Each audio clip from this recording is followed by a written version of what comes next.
Historian.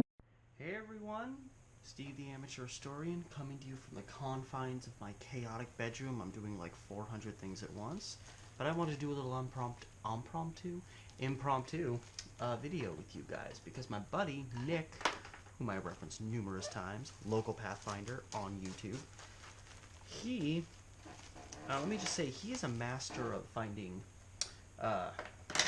affordability in the world. So he's a big fan of hitting up the bins at Goodwill. He's, a proponent of yard sales, and he hit up a yard sale recently and came home with this. This is an original copy of the Oregonian, still Portland's most prominent paper, dated November 23rd, 1963, day after President JFK was assassinated. You've got the big picture of Lyndon Johnson being sworn in at JFK here, and of course you've got Lee Harvey Oswald, world's greatest patsy. Wow, I'm really showing my true colors right out of the gate. The whole thing, Dallas policemen capture suspect. So this is a full and complete paper. I can only assume, this is everything on this front page is all JFK stuff. So, while we're mourning, got some comics too. Jeez, this is astonishing. He brought this home and I was floored. So I haven't taken this out of its wrapping yet. Like, this is the first time I'm actually unfolding this paper and opening it. And the main reason I'm doing it on video isn't just to show this off, but also, I'm not a conspiracy theorist. Okay, conspiracy theorist is a term created by people that don't like people that believe conspiracies exist. Because if you say you're a conspiracy theorist, that term is synonymous with people that are just out of their freaking minds. And they're just trying to find insanity wherever they can find it. You know, every person who's ever served in government is crooked. Every government that's ever existed is crooked. Every prominent person in the world is a member of some weird, crazy, secret organization. And everybody gets pushed into that one little clump. So if you say you believe in a conspiracy in this one regard, people around the world who haven't done their own research, by the way, already think you're just a wacko. So it's a term made to dissuade people. And the fact of the matter is, as someone who's actually done research on this stuff, I'm not going to hold back, conspiracies do exist. I've been studying the Kennedy assassination since I was 7 years old. 7 years old. Alright? 25 years of my life I've been studying this thing. I know the case inside out. I know the evidence inside and out. And I'm telling you, it's not an opinion. There was a conspiracy. Lee Harvey Oswald not only did not kill JFK alone, he did not shoot at him. Every single piece of evidence tied to Lee Harvey Oswald in that regard. The gun he supposedly owned, the bag that he supposedly snuck it into the building with, the eyewitness accounts, the shells that he supposedly left in the Texas school book depository after he shot the president. Took the time to hide the rifle, didn't take the time to hide the shells.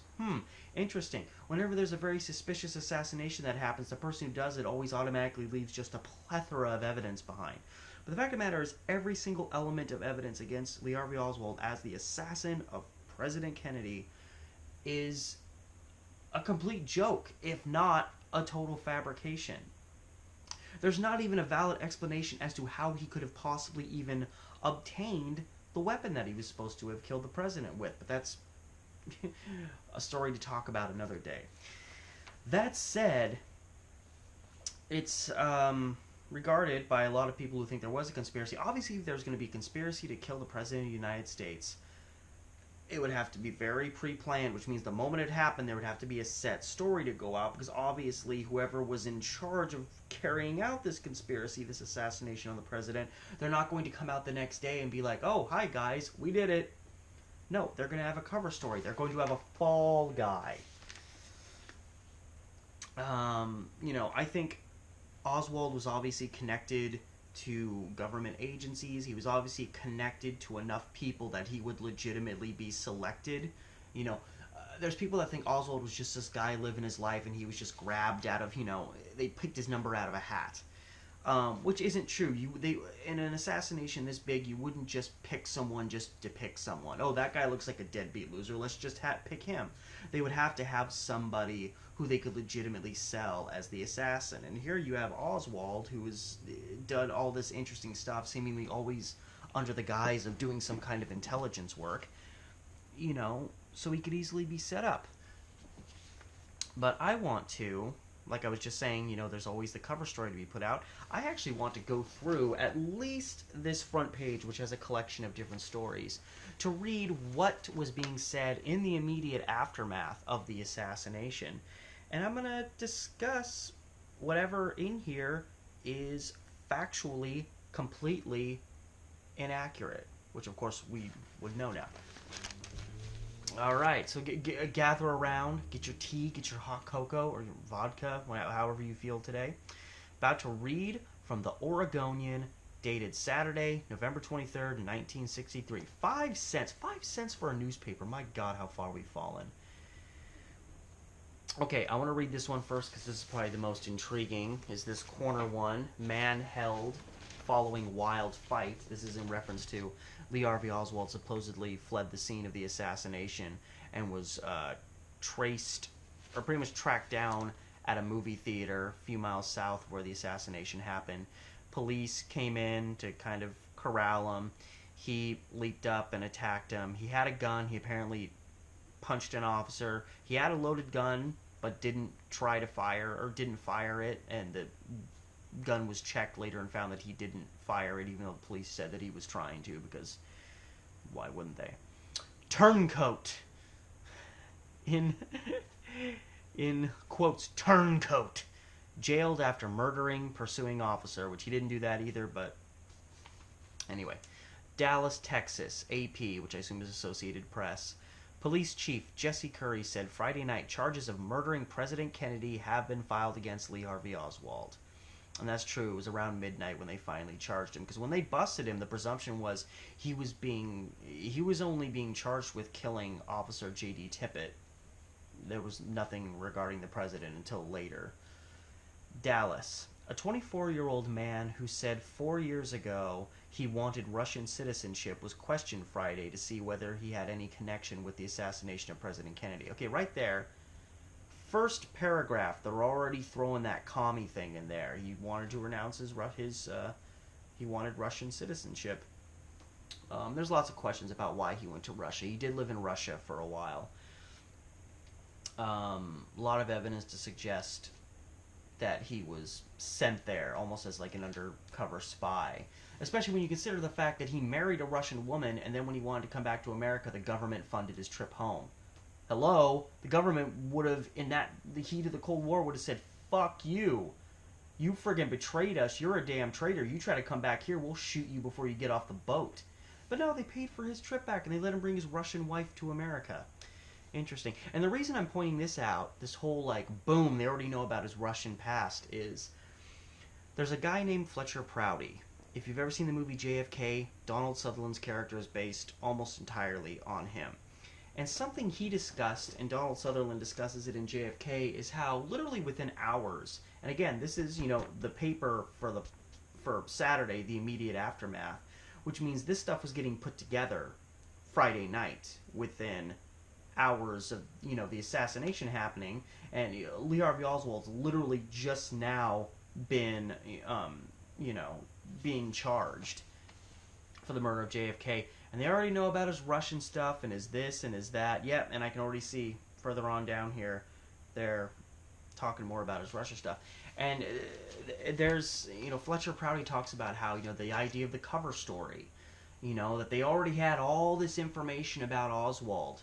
When he was literally just being charged for the assassination, they literally had his life story down. Like it was there, set, and ready to be disseminated to the media. And here's a perfect example of that. It's the kind of stuff I was hoping I'd find. He was identified as Lee Harvey Oswald of Fort Worth, which isn't accurate. He did live in Fort Worth at one time, but then he moved to New Orleans, and he was living in the Irving neighborhood of Dallas, but we'll let that pass. He was pulled screaming and yelling from the Texas Theater in the Oak Cliff section of Dallas shortly after Dallas police a Dallas policeman was shot to death. See, they don't even say he did it. They just say, oh, we found him near where this officer was shot. Interesting. And by the way, I forgot. He actually lived in Oak Cliff. His wife and their children lived in Irving, and he would visit there and stay there, like, over the weekend sometimes. On November 1st, 1959, Oswald told the U.S. Embassy in Moscow, here we go, he had applied for Soviet citizenship. He said he had been a tourist in Russia since October 13th that year. Oswald put up a wild fight in the theater. So literally, they're talking about him getting caught, him getting arrested, and then they just slam more Russia shit in there before they say he put up a fight in the theater. So they're literally talking about him being arrested and taken out of the theater. Then they interject more Russia shit, and then they go back to talking about the theater. God, can you say freaking subliminal messaging? Jeez, yeah. How many times can we say Russia in this article before we convince the American people that this guy was just a crazed commie out to kill a president, even though the right wing had much more motive to get rid of President Kennedy, and they pretty much called him a commie. Any communists in America, the last thing they would have done was murder President Kennedy, but it's the Cold War, and people have been conditioned to think the communists are the bad guys. We just made it through the 50s, the Red Scare, McCarthyism. We've just made it through the Bay of Pigs, the Cuban Missile Crisis. Commies are not to be trusted at all. So if we just keep saying Oswald Commie, Oswald Russia, USSR, Cold War, derpa derpa derp, then, we'll make our point. And even though it makes no sense for a communist to kill JFK, your average person isn't going to know that. They're just going to think commie. Okay, here's a section, worked in building. Obviously going to talk about him working in the school book depository. Oswald worked in the building from which the shots were fired. They've already said, automatically, nope, it was just the Texas School Book Depository where shots were fired, even though numerous reports had come in saying there were shots from elsewhere. People ran up the grassy knoll. They weren't running towards the book depository. And even this early in the case, you cannot dismiss... This investigation was brand new. You can't say there were only shots from there at this point. It's not even 24 hours after the assassination. And they're already saying, well, it was just the book depository. His supervisor said he was there at noon. Okay. He brandished a pistol, which officers took away from him after a scuffle. Now suddenly we're going back to the fight in the theater. It's articles all over the place. He brandished a pistol, which officers took away from him after a scuffle. Police officer Nick, I think was his name, McDonald, who was cut across the face in the scuffle, quoted Oswald as saying after he was subdued, well, it's all over now. And yeah, I think they reported he said something to that effect. He was erroneously quoted as saying, what was it? I got me a president and a cop, and I'll try for 2 more, meaning like I'll shoot you cops too, but then didn't shoot at him. That didn't happen. It's literally been proven. Oswald is about 5'9", weighs approximately 160 pounds. Yeah, me and Oswald are almost the same build. I'm a little heavier now, but I'm dieting.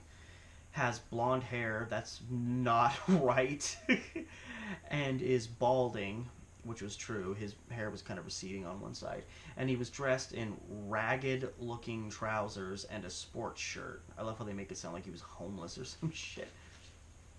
The officer who was slain, J.D. Tippit, they misspelled his name, had been killed by a man answering the description of Oswald in the neighborhood a short time before Tippit had been slain with a pistol. Wait, what? He'd been killed by a man answering the description of Oswald in the neighborhood a short time before. Oh, there's a period there. Tippit had been slain with a pistol. So, of course, a few paragraphs up, he brandished a pistol. A little ways down, Tippit had been slain with a pistol. Connecting the dots for us. Murder charges were filed against Oswald in the death of the patrolman. Captain Will Fritz of the Dallas Police Homicide Department said it had been established the man had been in the building from which the shots that felled the president came at the time they were fired. Okay, which is accurate.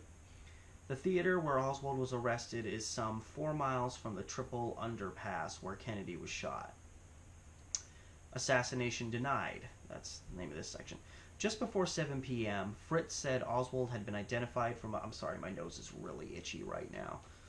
I was just outside and it's really dry. Had been identified from a police lineup as the man who shot Patrolman Tippit. What? Okay, J.D. Tippett's last name was spelled T-I-P-P-I-T. Get it straight. They spell it T-I-P-P-E-T. And then down here, this is one article written by one person. T-I-P-P-E-T-T. Damn, son. He said an eyewitness made the identification. That's what Fritz said. An eyewitness identified Oswald as Tippett's killer. Which we can go on and on about that. The Warren Commission, the commission that was established to determine who killed the president, relied almost solely on a woman. God, I can't remember her freaking name, but she was a wacko. She was practically like shaking and quaking and didn't know what was going on when they took her to the lineup and practically coerced her into identifying Oswald. And even when she was interviewed in the aftermath, she kept saying, like, when Oswald was in the lineup, I've never seen any of those men before. It was chaos. She was a whack job. Harkham. Is that her name? God, that is going to drive me insane. But anyway, she was walking to catch her bus, and she supposedly saw the shooting. But, it's been proven that Tippett died immediately, and she claimed that for like several minutes after she was talking to him as he was dying. And then other people who showed up that weren't known to have been there said that they didn't even see her there. Like, just... Helen Markham. That's her name. Anyway. As Oswald was returned from the lineup, a reporter shouted, "Did you kill the president?" That's true. It's on film. Oswald replied in a loud voice, "No, I did not kill the president. I did not kill anyone." Police said Oswald, who worked at the book depository building, had lived in Russia, let's talk about Russia again, and married a Russian woman. On November 1st, 1959, he had said he was applying for Russian citizenship. So, in one article, they've referenced how he was applying for Russian citizenship 3 times. Each section, they make sure to remind you he wanted to join with the Russians. This is such a poorly organized article, which happens when you're given shit information. Russian visit ends. Oh, we're going to talk more about Russia.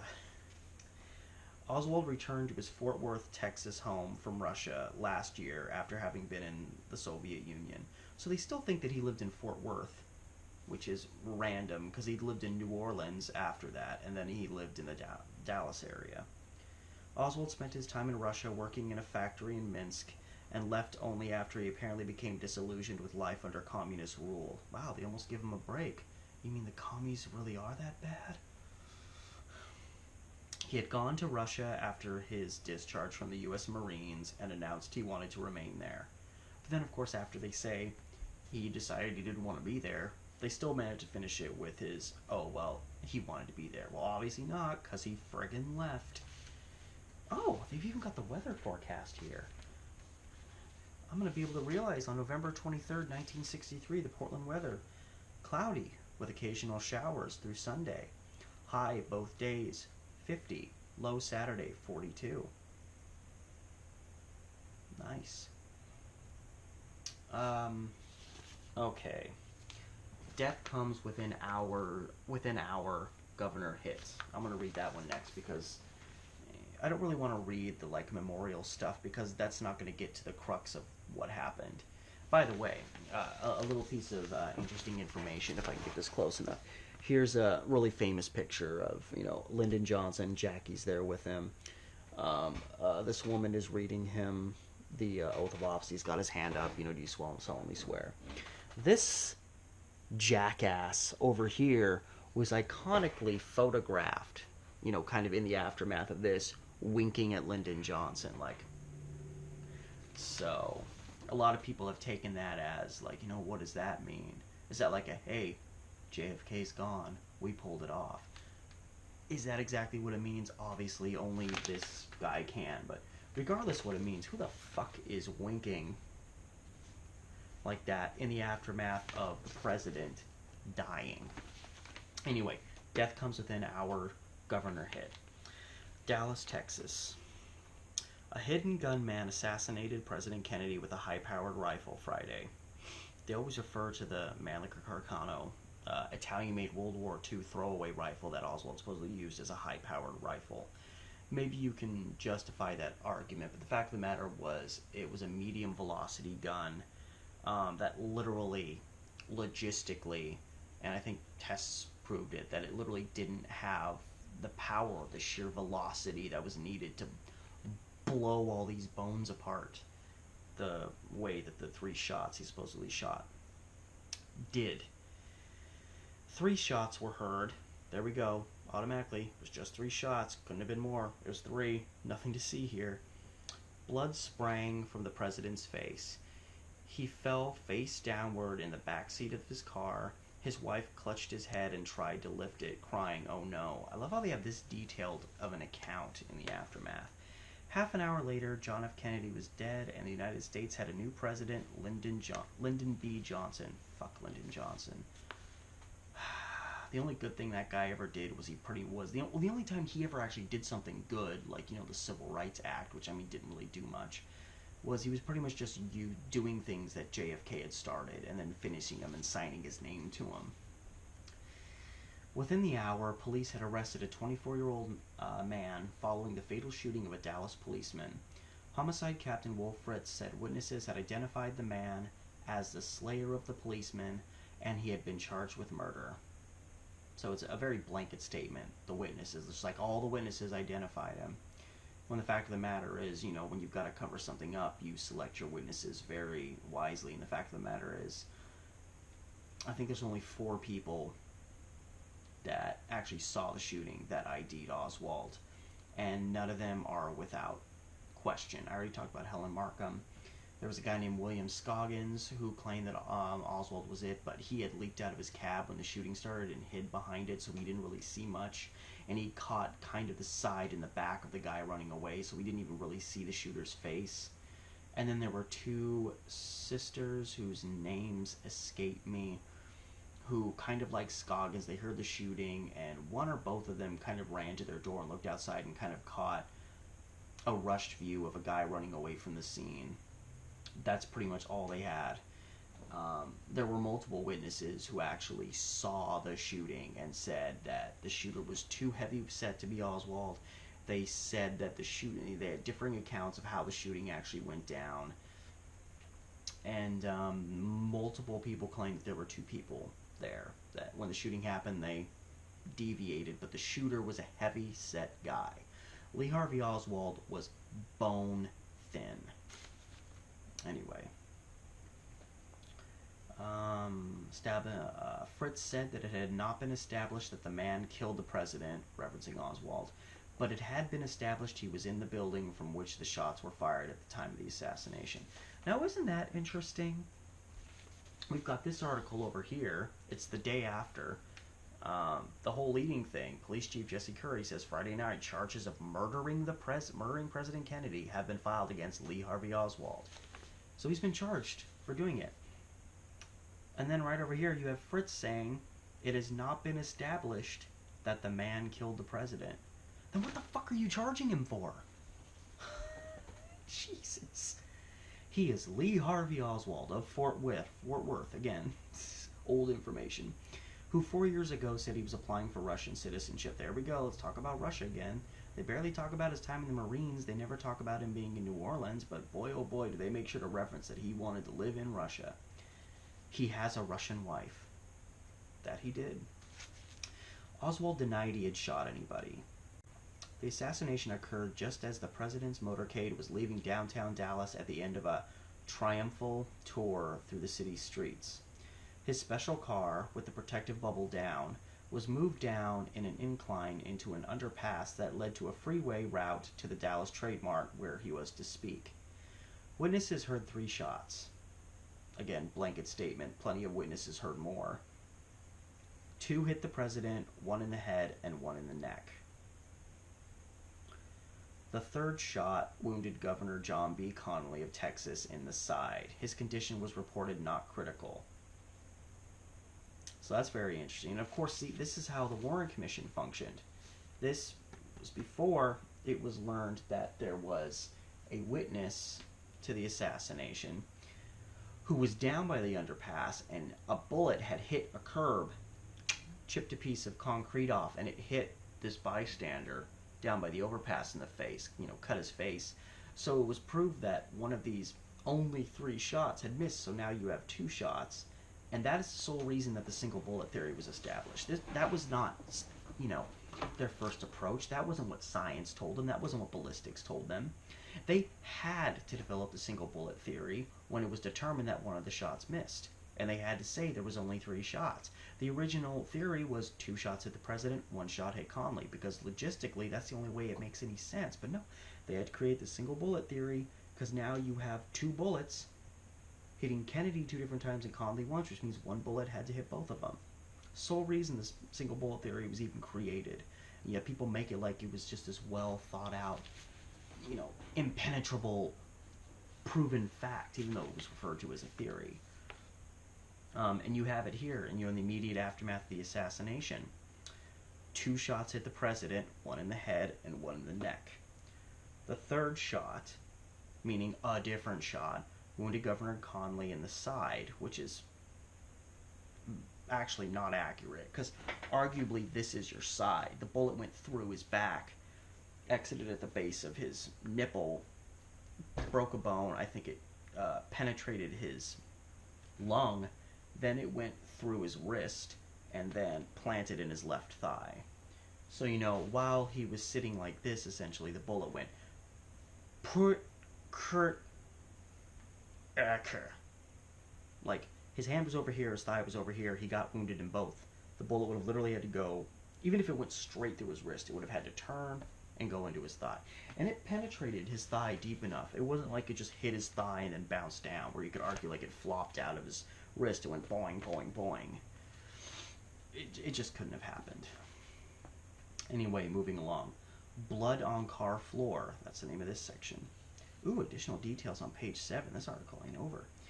The motorcade slowed and then sped forward at breakneck speed to Parkland Hospital. It doesn't express the fact that it actually stopped, according to, I think, over 70 witnesses. And onlookers, terrified at the sight and sound of the assassination, dived face forward for protection onto a grassy park at the entrance of the underpass, fearing more shots. Police swarmed into the scene.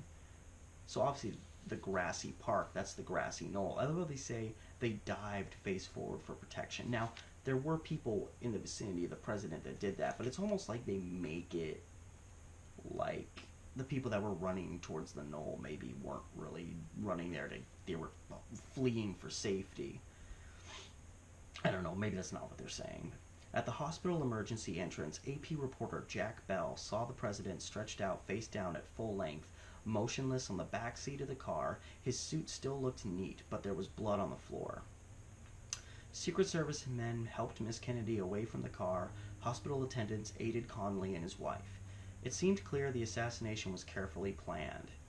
I love how they talk about blood on the floor. They don't reference that in the immediate aftermath. There were Secret Service men who cleaned up the motorcade. Before that blood had been checked, processed, analyzed, no investigative work done, and the car that the president was shot in with super significant evidence scattered all over it. Secret Service men just went there with a bucket, sponge, cleaned it up. I think that's illegal, but well, who's going to bother following the law in this scenario? But of course, that's conveniently not referenced here. It seemed clear the assassination was carefully planned. Ooh, here we go. In the Texas School Book Depository building overlooking the overpass, officers found the rifle. The rifle. Again, there were no other guns. It was just this one. Nothing to see here. I lost my place. Here we go. They described it as a bolt-action 6.5mm weapon, apparently of Italian make, with a telescopic sight. What they don't tell you is that when the gun was found, multiple people said this. They said it was a Mauser rifle, which is a German rifle. But all those reports conveniently disappeared. when it was shown that this was an Italian Mannlicher Carcano with a telescopic sight, which they don't mention was mounted for a left-handed shooter, and Lee Harvey Oswald was not left-handed. And the scope was misaligned, meaning whatever he was aiming at, he wasn't going to hit it. Of course, granted, they didn't know that yet. Along with the rifle, partly hidden behind books on the 5th floor of the 6-story building were spent cartridges and scraps of fried chicken. So they're saying that the weapon was found. Doesn't say what floor the weapon was found, but on the 5th floor they found these cartridges when it was supposed to be the 6th floor. And the fried chicken was from a meal that another employee was eating. The bullets had come from a 45-degree angle as the presidential car passed the building. There's no way to prove that. Which had a clear view of the underpass. Not true. There was a tree right there. Fully in bloom. At least if you're firing from the 6th floor. The shots were fired at 12:30 p.m. Central Standard Time, 10:30 a.m. Pacific Standard Time, and the president died at 1 p.m. He was 46 and the youngest man ever elected president. Bob Jackson, a Dallas Times-Herald photographer, said he looked around as he heard the shots and saw the rifle barrel disappearing into an upper floor window. He did not see the gunman. Further proof, there was a gun up there and it was the only one. Jacqueline Kennedy, although they don't even refer to her as like the first lady, it's just Jacqueline Kennedy, it's almost like she was just another witness, who was touring the Lone Star State with her husband, sat just ahead of him in the big auto, which is not true, she was sitting next to him, when a rifle slug ripped a gaping wound in the back of his head and sent him sprawling forward. Ripped a gaping wound in the back of his head. Now, as a guy who's only fired a gun once and it was an airsoft rifle, we all know when a person gets hit, it enters making a small hole and then it blows out. So when you say ripped, what does it say here? Rifle slug ripped a gaping wound in the back of his head. They're acknowledging that there was a big, massive wound in the back of President Kennedy's head, which means hit from the front, blew out the back. That's practically, backs up what all the Dallas doctors who saw the president said, that he had a big, like right here, blowing out the back of his head. Of course, officially, they don't want to follow that because that suggests a shot from over here, not the book depository back there. Crying, "Oh no," Miss Kennedy tried to cradle the dying president's blood-smeared head in her arms as Kennedy's Secret Service driver sped out of rifle range and toward the nearest hospital. When the president was carried into the emergency room, Miss Kennedy walked behind, parts of her clothing drenched with blood. Additional details on page 7. Okay. I think after that I'll conclude this. I mean, there's so many articles to probably be read in here. This may be a multiple part thing, but once I get this one done, I think I'm gonna call it quits. My throat's already getting tight. Page. Yeah, see, this is just all assassination stuff. I mean, it's probably several pages. There's a lot to go through here. But this is page 7. Continued from page 1, where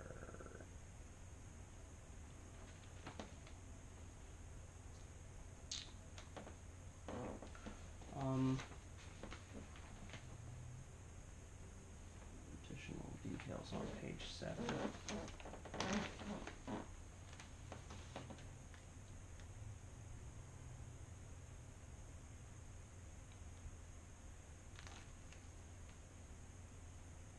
I'm sorry, I'm trying to get this all figured out. Okay, I'm gonna finish with this section. This one says see the story on page 1 also, so I'm assuming that's where I'm continuing from. So it's just gonna be this bit, and then I'll wrap it.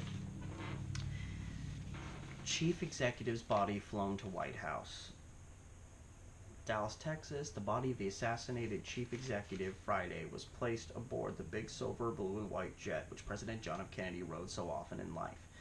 Kennedy's body was flown home to the White House. He occupied for 34 months to lie in state Saturday. Before he died, Kennedy was given last rites of the Roman Catholic Church. He was the first Catholic president in American history. Scores of dignitaries, police, and news reporters who had a place with Kennedy in the motorcade that became a rendezvous with death, which I love how they use that terminology because there's references that JFK loved this. I think it was a poem, and it was called I Have a Rendezvous with Death. Were stunned as they grappled with the reality that the president had been shot down for the first time in 63 years. The last presidential victim of an assassination was William McKinley, who fell at close range in 1900 at Buffalo, New York, by a crazed gunman who approached him in the guise of a friend who wanted to shake hands. Kennedy's assassin was not so bold. He fired from a secret hiding place. And though police and Secret Service agents quickly drew pistols and automatic weapons, they found no target at which to shoot. I know of no evidence to support that. No video or pictures of Secret Service or police pulling guns out. I mean, the police maybe were thinking about it, but the police were told not to even take part in the protection of the president, even though they were all over the place. So I think they may have been a little scatterbrained. Once a shooting happens, instinctively as an officer, you're going to kind of jump into action, but they were told not to get involved, which is so weird. And telling, considering what happened. More than a dozen Secret Service agents were within close range of Kennedy when he was shot, and yet the only one that really tried to protect him came from another car. Just as his limousine left the downtown business section and headed toward the expressway that led toward the hall where he planned to make a luncheon address. All the carefully trained agents and police could offer no effective protection, however, against the sniper who, with murder in his heart, laid his plans so cleverly and diabolically. Whew. Wow, they really put a lot of thought into the wording of this bitch.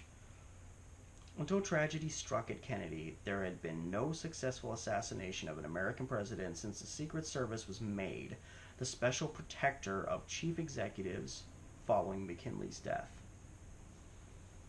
And they didn't do a very good job of protection. Kennedy was the first president to die in office since Franklin D. Roosevelt was fatally stricken with a cerebral hemorrhage at Warm Springs, Georgia in 1945.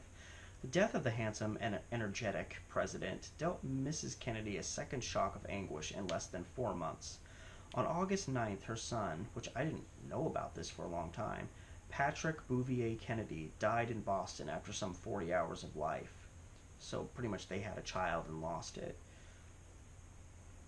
The Kennedys had planned to go to their summer home at Hyannisport, Massachusetts, next week to observe Thanksgiving and celebrate the birthdays of their 2 children. Son John Jr. will be 3 years old on Monday. Daughter Caroline will be 6 next Wednesday. So literally right before their kids' birthdays, their father gets murdered. Jesus. And John, JFK Jr.'s wasn't even 3 yet. He was about to turn 3. Jeez. Kennedy lived barely half an hour after the bullet struck his head. The dying chief executive never regained consciousness as some 8 to 10 doctors waged a frantic but futile campaign to save his life.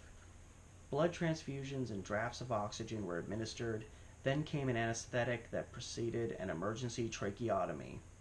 So they actually referenced the tracheotomy. So this newspaper from the day after the assassination, reported in the Oregonian, expresses directly about the tracheotomy, and yet when the president's body showed up at Bethesda in Washington, which they don't really reference here, they make it like, oh, they just sent his body back to Washington, but what they don't say is that he was sent to the Bethesda Naval Center for his autopsy, which was a train wreck. And, when he was brought there, the friggin' doctors that were doing his autopsy weren't even alerted that he'd had a tracheotomy, but this frickin' writer, this newspaper writer, knew it perfectly clear. They thought that that was a blown, because when you do a tracheotomy, it's where you make an incision in the throat to put a tube in there, and, everyone who saw the wound, because the bullet supposedly came from the book depository, hit him back here, and it came out here. So this should have been a blown out wound, but all the doctors who saw it before the tracheotomy said it was so tiny that literally a bullet, the type of ammunition that a Malik or Carcano rifle takes, would have been too big. And the fact that the hole was so small implies, obviously, that's an entrance wound that went out the back. At least, no matter how you shake it, it's an entrance wound. It has to, excuse me, has to be. I'm sorry, I'm drinking a rock star and it's starting to make me belch.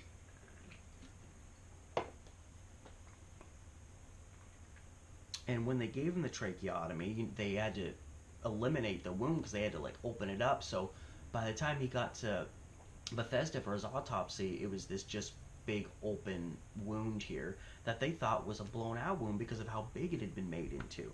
And the doctors that did his autopsy, that was what they were led to believe. They didn't realize that that was a tracheotomy. But this guy fucking knew it. Okay, then came an anesthetic that preceded an emergency tracheotomy, a procedure in which a surgeon cut a hole in the president's windpipe with the hope of easing labored breathing. So there's the explanation for why they did that. Within a few minutes, however, all hope was gone. God, that's depressing. Kennedy's heart action failed, and in the words of Dr. Malcolm Perry, there was no palpable pulse beat. So, you know, even if he somehow had survived, he would have been brain dead. He got part of his, you know, brain blown out. Like, oh, God. And there's a small article here called Push-Ups Kept JFK Healthy. What relevance does that have? Oop. Almost knocked you over. I just wanted to glance at this. Like, is this all... Okay, yeah, then this is there's other stuff. So they start talking about more local stuff before coming back to JFK stuff. Cuban Crisis Victory marked high point in Canada. So this is more what he did. That's just... So this was a find. Because I didn't really know, like, I wanted to kind of have some grand reveal, like, hey guys, look what I got. Look what my roommate got me. And he got me 2 other newspapers, one of which references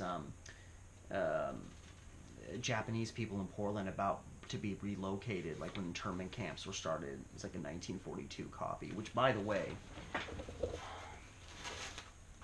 you know, it's the 40s, says that in very large print, and then says it again, so, you know, you get a feel for America's antipathy towards the Japanese people during the war.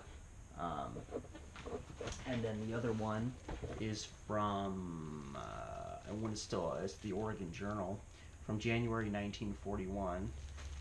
Kennedy. There's a reference to Papa Kennedy, who was a piece of shit. Nazi references, and this is almost a year before Pearl Harbor, but you've got a Nazi story in here, and I obviously haven't opened those yet. I want to go through and see what was going on there. But yeah, I'm willing to bet there's probably... Oh yeah, there's more. This is all pictures.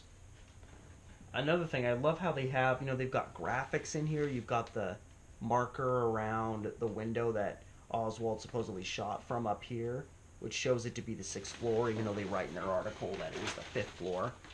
So, yeah, it's very interesting that they already got all of these pictures with these graphics. Again, the pre-planning stuff. You've got this guy walking away with the weapon, holding it barehanded, you know. Brilliant way to handle evidence. Even though, yeah, I know it had already been checked for fingerprints. Shut up! Speakers are driving me nuts. This is a picture kind of probably implying like a mark where a hit might have happened, and this is a famous picture because people think this guy here is Oswald standing in the doorway. But the Warren Commission said it was a guy named Billy Lovelady, and honestly, I just saw a really, like, the clearest form of that picture today. Literally today, just saw the clearest form of that particular picture, and it does look like it is Billy Lovelady, but I'm pretty sure Oswald was lingering on the 2nd floor. That's where he was last seen before the assassination, and it's where he was seen afterwards. Then we go... Oh, and now we've got a big old spread on LBJ. Hey, America, here's your new dickhead of a president. Sorry if you like... You know, I'm sorry if you like LBJ, but fuck you. So, anyway, definitely. Oh, and then you've got another spread on JFK. You got him and Jackie, him and his family, full family. So yeah, definitely a few more things of which to go through, but that was what I hadn't looked at that yet. I had no idea what information was going to be there. I was just kind of going off the cuff. But anyway, that was fun. And then there's this internal piece. I don't even know what's in there, but we'll find out. Ooh, a reference to the John Birch Society. Ugh. Anyway, guys, hopefully you enjoyed that and you weren't too annoyed by my very assured behavior in terms of what I know about the JFK assassination. But that was, I still enjoy doing that anyway. Might as well use all this years of studying towards something. Anyway, that's it for this video before it gets already longer than it already is. And I will see you guys next time. Remember, like, share, subscribe. You can hit up our Patreon. The link's going to be in the description somewhere down here below the video for more stuff. I love you guys. JFK, rest in peace. I will see you next time.